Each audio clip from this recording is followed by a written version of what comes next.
So if I can just share my perspective, my whole, Yeah. like, everyone in my church, all the people that I was surrounded by, you're right. It's not preachers preaching an anti-gay message. It was just like known in the church, homosexuality is a sin.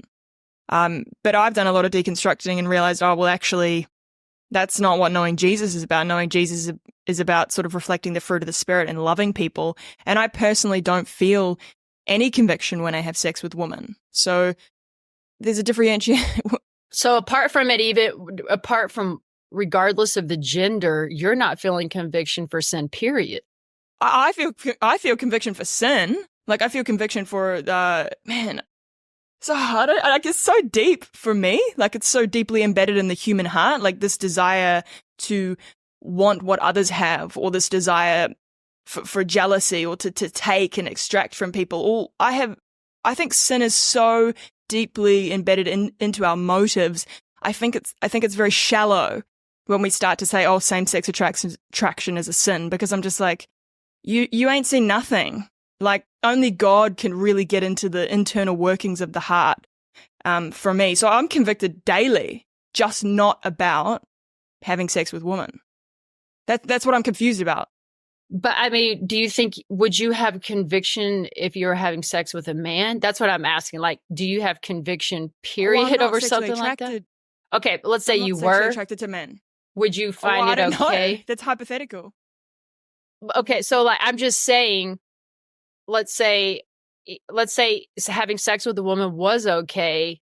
Are you having premarital sex? Because that's also not a sin in Scripture. But this is like, again, an individual sin. Like, a lot of my understanding is talking about sin as it's a nature.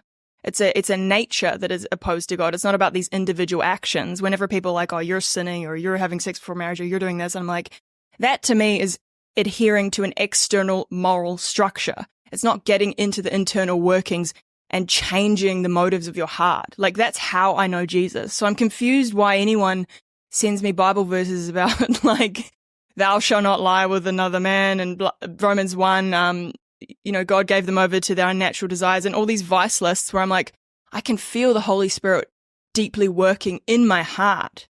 So I'm confused around, like, why people point the finger and say, oh, well, sex outside of marriage is a sin. Like, if God's convicting me of bitterness and hatred towards someone I love because they have something I don't have, to me, that's full-on conviction, right? That's in the Bible. Why am I not feeling conviction about, having sex with women? Because I'm open, baby, but I'm just like, have we got something wrong here? Are you saying, like, does the church have something wrong in regards to? Yeah. The church is obsessed with condemning people who have same-sex attraction or sex outside of marriage. And usually, this is what I find really interesting, Autumn.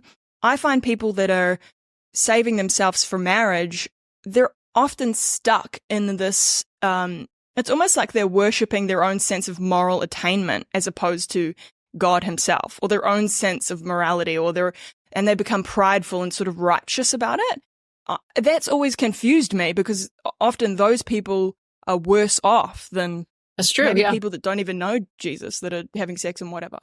Right, because it's almost like they have, I can agree with you. And I agree with a lot of the things you're saying, apart from, it's like, I hear that you're saying it frustrates you that people focus so much on same-sex relationships instead of all the things. But just because they're not focused on all the other things doesn't mean same-sex is okay. But they should be talking more about the fruits of the Spirit. And I completely agree.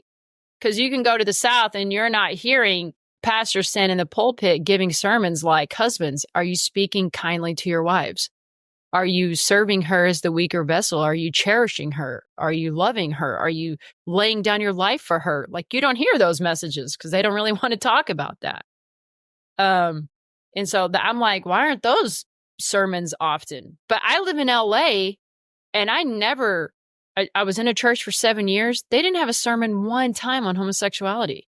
Even though it is a church that believes it's a sin, that pastor never had a conversation one time about it.